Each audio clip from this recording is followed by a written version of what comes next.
এই 50 জনের ব্যাচের মধ্যে দেখা যায় 15 থেকে 20 জন স্টুডেন্ট মেডিকেল পাচ্ছে। প্রচারটা এমন ভাবে করছে যে তারা অনেকখানি এগিয়ে রয়েছে, কিন্তু সাকসেস রেটের দিক থেকে কিন্তু আমরা পিছিয়ে নেই। So for motivation, we here in Synapse, we firmly believe that motivation works, but motivation can make results. 50 জনের ব্যাচের মধ্যে যদি 15 থেকে 20 জন, আমি 20 জন বাদ দিলাম, যদি 15 জনও মেডিকেল পায়, তার মানে তুমি কত পার্সেন্ট দাঁড়াচ্ছে? আমরা সাইন্যাপসের তরফ থেকে এটুকু বলতে পারি যে স্টুডেন্টটা পুরোপুরি সাহায্য করে, সে তার যতখানি যাওয়ার দরকার বা যেতে হবে তাকে, we will assist to at that level. तो स्टूडेंट्स के पास अभी रिसोर्सेज बहुत है, ऐसा नहीं कि रिसोर्स का मीन्स कमती है या रिसोर्स उतना इजीली एक्सेसिबल नहीं है, ऐसा बिल्कुल भी नहीं है। रिसोर्सेज अवेलेबल है, मॉड्यूल्स अवेलेबल है, टेस्ट सीरीज भी इधर बहुत मीन्स जैसे कि हम लोग साइनअप्स पे है, साइनअप्स पे भी দেখো আর একটা কথা হচ্ছে যে জীবন তো থেমে থাকে না, জীবন তো এগিয়ে যায়, তো সেখানে স্ট্রেস নিয়ে কোনো লাভ নেই। যদি আমার একটা গোল না হয় তাহলে তার পরবর্তী গোলের জন্য আমাকে প্রিপেয়ার দিতে হবে। ऑफलाइन जो डिलीवरी आपको दे सकता है, ऑफलाइन कोचिंग, वो ऑनलाइन कभी भी नहीं कर पाएगा। Welcome to the Synapse podcast. Today we'll be discussing about education and innovation of the students of Tripura. Today with us we have our special faculty members from Synapse Tripura, Shuman sir, Devashish sir and Rahul sir. So let's get started.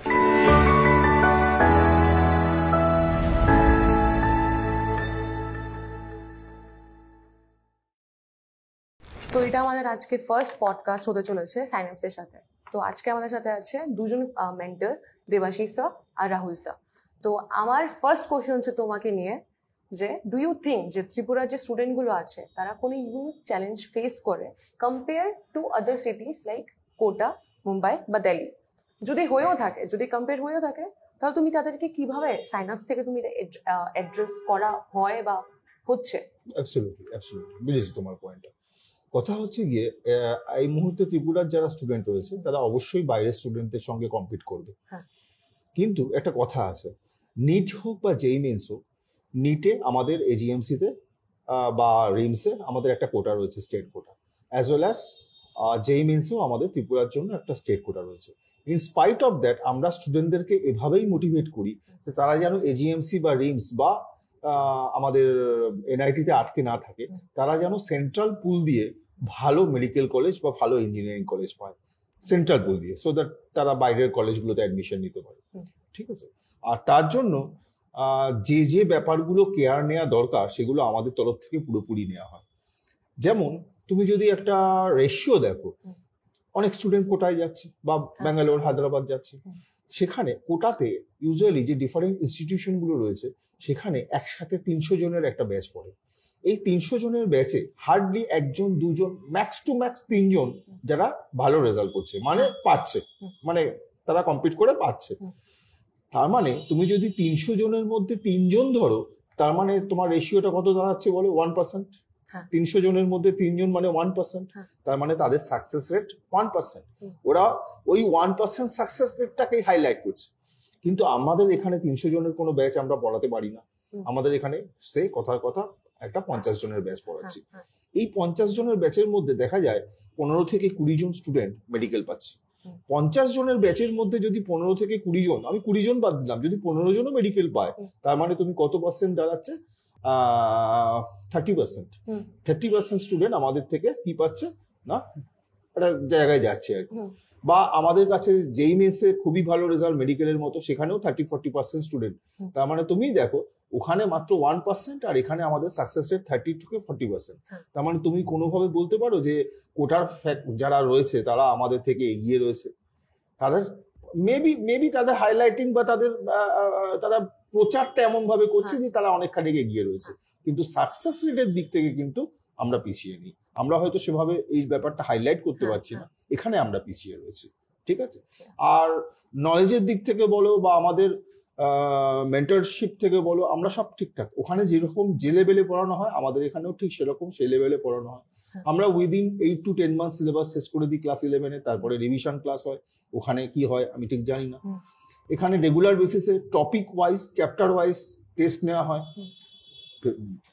Not only that, একটা 300 জনের স্টুডেন্টের মধ্যে তুমিই বিচার করো, যদি একটা বা দুটো স্টুডেন্ট ইন্ট্রোভার্ট হয়, সে কি ফ্রিলি কথা বলতে পারবে? কিন্তু এখানে আমরা স্টুডেন্টদের সঙ্গে এইভাবেই ফ্রেন্ডলির মতো মিশি এবং তারা একদম আমাদের নিজেদের ছেলে মেয়ের মতো হয়ে যায়, সো দ্যাট তারা they are free to ask any question to us. হ্যাঁ, তো ব্যাপারটা এই, আমরা সাইন্যাপসের তরফ থেকে এটুকু বলতে পারি যে স্টুডেন্টরা পুরোপুরি সাহায্য পাবে, সে তার যতখানি যাওয়ার দরকার বা যেতে হবে তাকে, we will assist at that level. একটা কথা বলা আছে, ঠিক আছে, যে কনসিস্টেন্সি ইজ দ্য কি, বাট স্টুডেন্টস লাইক তোমার অনেক এমন স্টুডেন্ট আছে ত্রিপুরার মধ্যে, বা আমি পুরো ধরে রাখছি ইন্ডিয়াতে, তারা তোমার 2 দিন মোটিভেট আছে বা 3 দিন মোটিভেটেড থাকে, 3-4 দিন ওদের মোটিভেট থাকে, but after the 4th day 5 দিনের মাথা দেখিয়ে তারা এতটাই তাদের ডিস্ট্রাকশন হয়ে যায়, তারা ইদার ফোন নিয়ে ডিস্ট্র্যাক্ট হয় বা গেমস নিয়ে ডিস্ট্র্যাক্ট থাকে। তো তোমার কি অ্যাডভাইস তাদেরকে, তাদের জন্য, যে তোমার স্টিক থাকতে হবে একটা টাইম অবধি পড়াশোনাকে নিয়ে, সবসময় ডিস্ট্র্যাক্ট থাকলে চলবে না? Some students also find distractions, so they are not very much consistent enough. That's for true. But the thing is that students must make some self motivation also within themselves to find peerness in studying certain topics as well as certain chapter also. They should break a certain syllabus upon them so that they can achieve their personal goals, and setting a milestone within study will help them to complete the syllabus also. So for motivation, we here in Synapse, we firmly believe that motivation works, but motivation can't make results. Only motivation can't make results. The thing is that for consistency, the main thing will be discipline. Students, those who will follow a particular disciplined way for maintaining their studies, they will obviously achieve some good results. And for maintaining discipline, they need teacher support also, as well as support from their parents also. So this will be a key factor, that is the discipline for having consistency in their studies. তো next question হচ্ছে, students often struggle with revision, ঠিক আছে, এটা একটা particular, একটা খুব বাজে একটা ইয়ে। তো what is the most effective way to revise and retain concepts for a long time? Absolutely. Revision is one of the most important part of our study. Revision করতেই হবে, এবং সেটা আমাদের ইনস্টিটিউশনাল লেভেল থেকে আমরা বলতে পারি যে আমাদের এখানে রেগুলার বেসিসে রিভিশন হয়, এবং শুধু তাই না, আমরা আলাদা করে রিভিশন কোর্স করাই।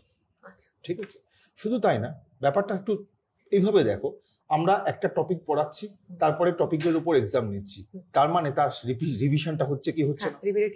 হচ্ছে। আবার এটা তো একটা টপিক গেল, এবার সে কথার কথা 10টা টপিক নিয়ে একটা চ্যাপ্টার, তার মানে 10টা টপিক আমি শেষ করলাম, শেষ করে একটা চ্যাপ্টারের উপরে আবার ফুল টেস্ট দিচ্ছে, তার মানে আবার রিভিশন হচ্ছে কি হচ্ছে না?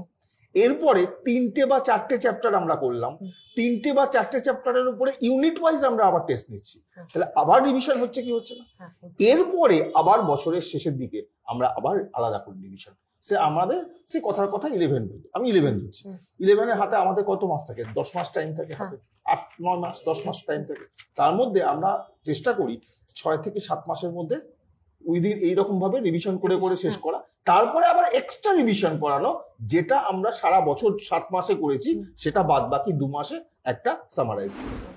স্টুডেন্টস তোমার লাইক যারা রুরাল এরিয়াতে থাকে, ঠিক আছে, তাদের কাছে তোমার ম্যাক্সিমাম টাইম, তোমার কোনো লিমিটেড কোনো মানে ফ্যাসিলিটি তোমার থাকে না, বা তারা স্ট্রাগল করছে, এখনকার দিনে তোমার এখন অনেক স্টুডেন্ট স্ট্রাগল করছে তোমার স্টাডি মেটেরিয়াল পাওয়ার জন্য বা তোমার কম্পিটিটিভ এক্সামসের জন্য, ঠিক আছে। তো তুমি কি অ্যাডভাইস দেবে তাদেরকে যে তারা এই চ্যালেঞ্জেসগুলো তারা ওভারকাম করতে পারে? Main thing is NCERT is the key. NCERT अगर कोई स्टूडेंट्स ठीक ठाक तरीके से पढ़ेगा तो ऑब्वियसली उसको बहुत मदद मिलेगा, परंतु इसके साथ जो मॉड्यूल्स होता है वो हर एक कोचिंग के पास ही होता है, वो जो कोटा पे अवेलेबल है and some other metro cities पे जो कोचिंग्स के लिए मॉड्यूल अवेलेबल है वो हमारे इधर भी है, एग्जैक्टली द सेम मॉड्यूल। इससे भी एनहांस करके हम लोग का खुद का एडिशन भी करके मॉड्यूल बनाते हैं इधर। तो जैसे कि मैं फिजिक्स पढ़ाता हूँ, फिजिक्स का अगर कोई भी चैप्टर खत्म हो जाए तो अगर डायरेक्टली वो स्टूडेंट आपका एनसीईआरटी पढ़े तो उसको कुछ समझ नहीं आएगा। सबसे पहले उसको नोट्स पढ़ना होगा, रेफरेंस बुक के साथ मिलाकर नोट्स को पढ़ना होगा, इसके बाद एनसीईआरटी पे जाना होगा।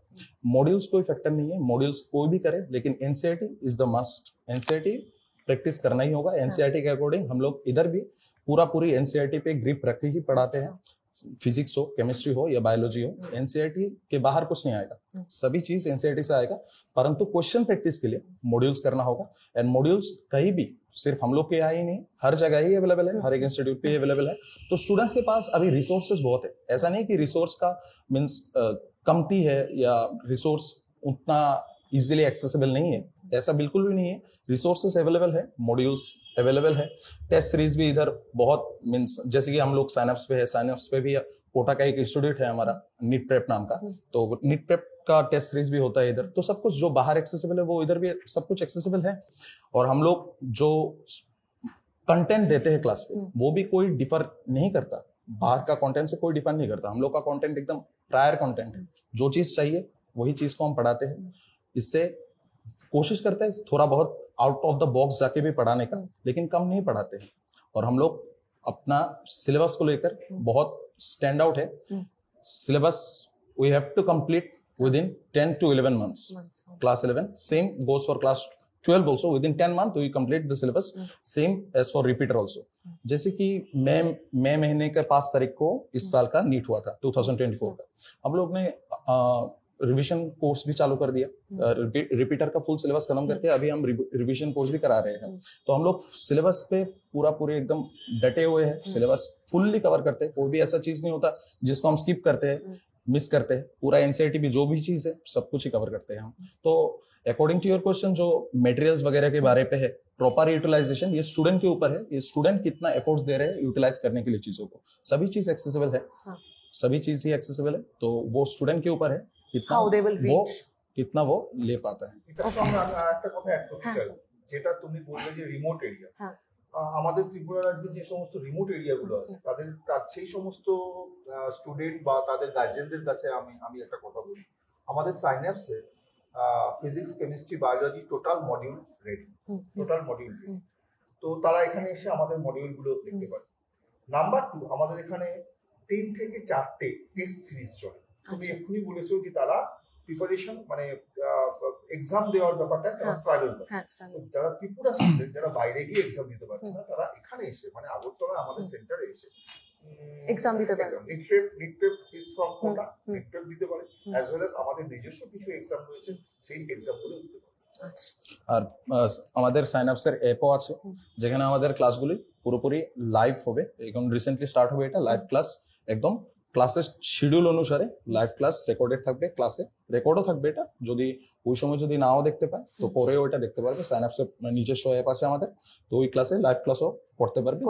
যতই রিমোট এরিয়ায় থাকুক, যতই দূরে থাকুক, আরামসে যে কন্টেন্টগুলি আমরা ক্লাসে করাই আগরতলায়, ওটা যেখানেই থাকুক পসিবল হয়ে যাবে এটা অনলাইন হি লাইভ ক্লাস করার।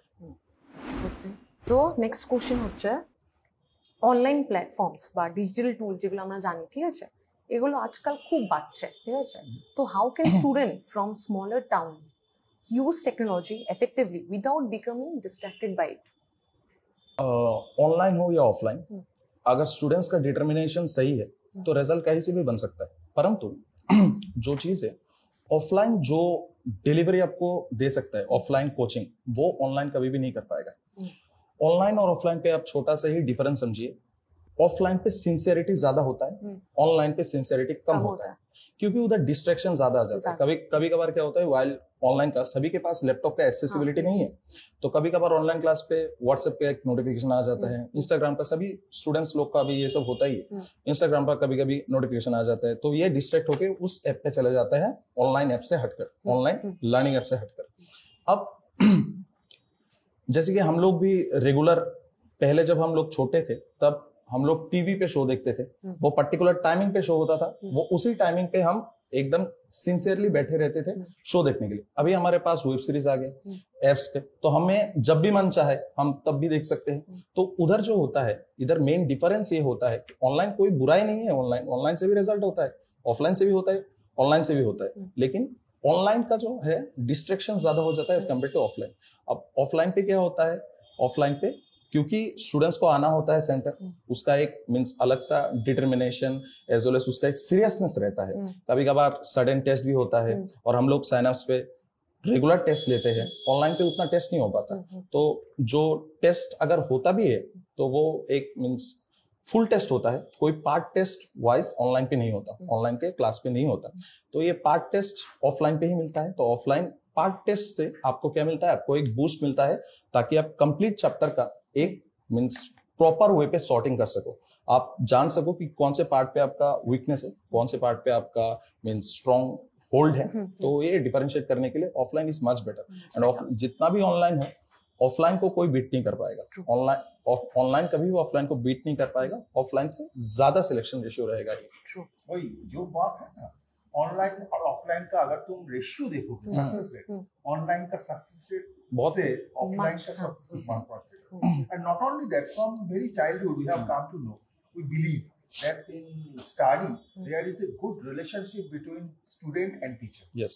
তো টিচার আর স্টুডেন্টের মধ্যে যে বন্ডিংটা, এই বন্ডিংটা যদি না তৈরি হয় তাহলে স্টুডেন্ট কিন্তু তুমি বলো অফলাইনে অনলাইনে কি সেই সুযোগটা আছে? না না না। নাম্বার 1। নাম্বার 2, স্টুডেন্টদের মধ্যে একটা কোয়ারিজ থাকবে কি থাকবে না, সে কিছু বুঝতে পারলো না, ডাউট রয়েছে, সেই ডাউটটা কি সে অনলাইনে জিজ্ঞেস করেও না অনেকে, করতেই পারছে না, বা যারা করছে তাদের পরে আনসার আসছে কি আসছে।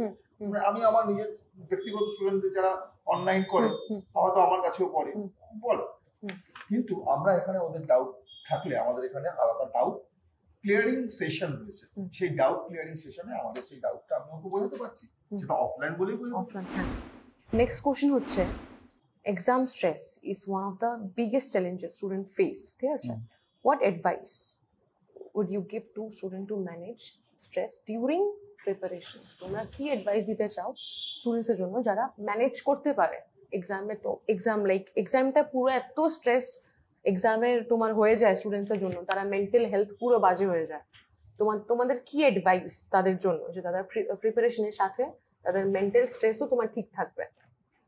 ভেরি সিম্পল, প্রিপারেশনটা যদি ঠিকঠাক থাকে, প্রিপারেশন যদি কেউ প্রথম ডে 1 থেকে শুরু করে, তাহলে আমার মনে হয় না যে তাদের জন্য মেন্টাল স্ট্রেসটা একটা বিরাট বড় ব্যাপার হয়ে দাঁড়াচ্ছে। আর একটা কথা আমি বলি, এটা যদিও অপ্রাসঙ্গিক মনে হতে পারে, আমি বলি কি প্রত্যেক স্টুডেন্টদেরকে যে তোমরা পড়াশোনা করছো, তার সঙ্গে প্রচুর এমসিকিউ প্র্যাকটিস করো, এগুলো তো আমরা বলি। তার সাথে আমি একটা কথা বলি যে তোমরা অ্যাটলিস্ট 10 থেকে 15 মিনিট যোগা করো, 10 থেকে 15 মিনিট মেডিটেশন করো। যোগা বা মেডিটেশন এটা আমাদের শরীরের স্ট্রেসকে অবভিয়াসলি কমায় এবং কমায়। এটা আমি আমার ব্যক্তিগত অভিজ্ঞতা থেকে বলছি যে আমি হাইপারটেনসিভ পেশেন্ট, আমার আরো কিছু প্রবলেম আছে, হাই কোলেস্টেরল, কিন্তু দেখ আমি নিজে মানে ফল পেয়েছি, এই জন্যই বলছি, এবং আমি আমার স্টুডেন্টদেরকে সরবরাহ করি। আর দেখো আর একটা কথা হচ্ছে গিয়ে, জীবন তো থেমে থাকে না, জীবন তো এগিয়ে যায়। তো সেখানে স্ট্রেস নিয়ে কোনো লাভ নেই। যদি আমার একটা গোল না হয় তাহলে তার পরবর্তী গোলের জন্য আমাকে প্রিপেয়ার নিতে হবে। ফার্স্ট গোল যদি না হয়, আমার কথা হচ্ছে কি আমার গোল এইমস, এখন বাই চান্স আমি যদি এইমস মিস করি, সেখানে ভেঙে পড়ার কিছু নেই। এইমস এর পরে আর যে মেডিকেল কলেজ আছে সেটার জন্য আমি ট্রাই করতে পারি, ব্যাপারটা এটাই। Parents often struggle to decide whether to enroll their child in a coaching institute or rely on self-study. এই তোমার ম্যাক্সিমাম প্যারেন্টস এখনকার দিনে তো আরো বেড়ে গেছে জিনিসটা, তারা সবসময় কম্পিটিশনে থাকে যে কার বাচ্চাকে বা কাদের বাচ্চাকে তোমার একটা এখানে ভর্তি করাবে বা ওইখানে এনরোল করাবে। তো তাদের জন্য, ওই প্যারেন্টস গুলোর জন্য তোমার কি অ্যাডভাইস যে কোন ডিসিশনটা তোমার নেওয়া উচিত, কোনখানে এনরোল করানো উচিত তোমাদের বেসিসে? প্রাইমারিলি এডমিশন কোনো সময় হাইপের ওপর নেওয়া নেই, যে ওই একটা এক্স ইনস্টিটিউটের এখন হাইপ চলছে, ডিমান্ড চলছে, পোস্টারিং চলছে, যে আমি ফট করে গিয়ে ওই ইনস্টিটিউটে নিয়ে নিই, এটা করা ঠিক না। অনেক সময় যেটা ক্লাসেও আমাদেরকে স্টুডেন্ট বলে থাকে, সাপোজ একটা স্টুডেন্ট এক্স টিচারের কাছে পড়ছে, ওর একজন বন্ধু আছে খুবই ব্রিলিয়ান্ট স্টুডেন্ট, ধরো ওই বন্ধু ওই স্যারের কাছে পড়ছে, কিন্তু যে আমার স্টুডেন্ট ও অন্য ওই স্যারটার কাছে ঠিক করে বুঝতে পারছিল না, ও ওর প্যারেন্টসকে বলেছে যে এই ঠিকঠাক বুঝতে পারছে না। কিন্তু প্রেজেন্ট হাইপের জন্য কিছু কোচিং ইনস্টিটিউটসে মানে কন্টিনিউয়াসলি একটা বুম হচ্ছে, স্টুডেন্টসের ফ্লো একটা বুম হচ্ছে। তো আমার পার্টিকুলারলি অ্যাডভাইস থাকবে, যেই হোক, যে কোনো স্টুডেন্টই হোক, সবার আগে নিজের বুঝতে হবে ওই পার্টিকুলার টিচারটার কি রেকর্ড কি না সে দেখে লাভ নেই। সবার আগে নিজের বুঝতে হবে যে আমি কতটুকু বুঝি, কারণ নিজের বোঝাটা হচ্ছে মেইন। এক্স এর ওয়াই এর রেজাল্ট হয়েছে, আমিও এখানে চলে যাব লাইন ধরে, তার কোনো মানে হয় না। আমার আগে বুঝতে হবে, কারণ আমার রেজাল্টটা আমার করতে হবে, অন্য কেউ আমার রেজাল্টটা করতে পারবে না।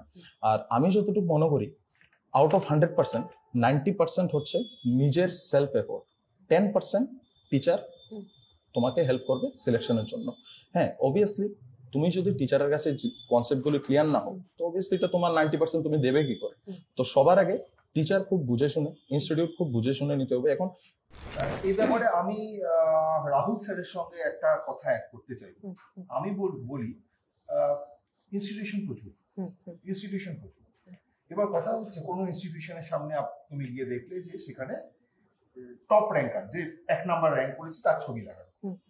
এবার তুমি সেটা দেখে কি ভাবছো, 1 নাম্বার র্যাঙ্ক এখানে, তাহলে আমাকে ছেলেকেও এখানে পাঠাতে হবে। গার্জেনদের এটাই মেন্টালিটি। কিন্তু এইটা ভাবাটা ভুল। আমার ছেলে সেখানে গিয়ে কতখানি শিখবে, সেখানে অ্যাডজাস্ট করতে পারবে কিনা, এটাও কিন্তু গার্জেনদেরকে একটু মাথায় রাখতে হবে। মানে যাতে সেই স্টুডেন্ট টিচারের সঙ্গে অ্যাডজাস্ট করলে না, খাপ খাইয়ে নিতে পারে, যাতে সে ঠিকভাবে বোঝে কন্টেন্টটাকে। তো বুঝতে লাগবে, হ্যাঁ, তো he or she should like this content. তো এই ব্যাপারটা একটা বিরাট ব্যাপার। হ্যাঁ, তো একটা নামের পেছনে বা কিছু ছবি দেখে আমার তার পেছনে দৌড়ানোর কোনো মানে নেই। আমি এটা মেইনলি গার্জিয়ানদের উদ্দেশ্যে বলতে চাই। Thank you so much for sharing your knowledge sir. এখন অনেক প্যারেন্টস আছে বা অনেক স্টুডেন্ট এই পডকাস্টটা দেখবে, ঠিক আছে, তারা এখন নলেজ পাবে একটা। আলটিমেট তোমাকে একটা কোশ্চেন জিজ্ঞেস করছি, এখন এই বছর যারা প্রিপারেশন নিচ্ছে অলরেডি এক্সামসের জন্য, এই যেই বলো বা বোর্ড এক্সাম বা যাই নিচ্ছে প্রিপারেশন, তাদের জন্য তোমার কি অ্যাডভাইস এখন এই বছরের যারা প্রিপারেশন নিচ্ছে? Hard work will be the কি, অবভিয়াস। হার্ড ওয়ার্কের সাথে কনসিস্টেন্সি, প্রপার ডিসিপ্লিন মেনটেন করা, 7 to 8 hours daily study, it is mandatory. Practice, not only study, practice study থেকেও বেশি করতে লাগবে। যতটুকু আমি পড়ছি তার থেকেও বেশি এমসিকিউ প্র্যাকটিস করতে লাগবে। যেমন আমি ফিজিক্স পড়াই, আমি সব ক্লাসে বুঝে নিলাম, এবার বুঝে আমি মনে করছি যে আমি এই চ্যাপ্টার আমার পুরো ক্লিয়ার, আমি ফর্মুলা সব পারি, তার মানে না আমি কোশ্চেন সলভ করতে পারবো। ফিজিক্স 2 ধরনের হয়, একটা হচ্ছে বোর্ডের ফিজিক্স থিওরিটিক্যাল, আর একটা হচ্ছে কম্পিটিটিভ ফিজিক্স। এই দুটোর মাঝখানে একটা থিন লাইন আছে, সেটাকে ডিফারেন্সিয়েট করে দুটো ফিজিক্সকে, একটা হচ্ছে বোর্ডের পড়া আর একটা হচ্ছে কম্পিটিটিভ পড়া। বোর্ডের পড়ার জন্য নোটস পড়লেই মোটামুটি হয়ে যায়, কোশ্চেন যেটা টিউশনে প্র্যাকটিস করানো এটা করলেই হয়ে যায়। But while focusing on entrance, তোমার নিজের কোশ্চেন প্র্যাকটিস করতে হবে। Practising will be the main key, hard work, dedication, determination, discipline, that's all. Absolutely right. Thank you, sir.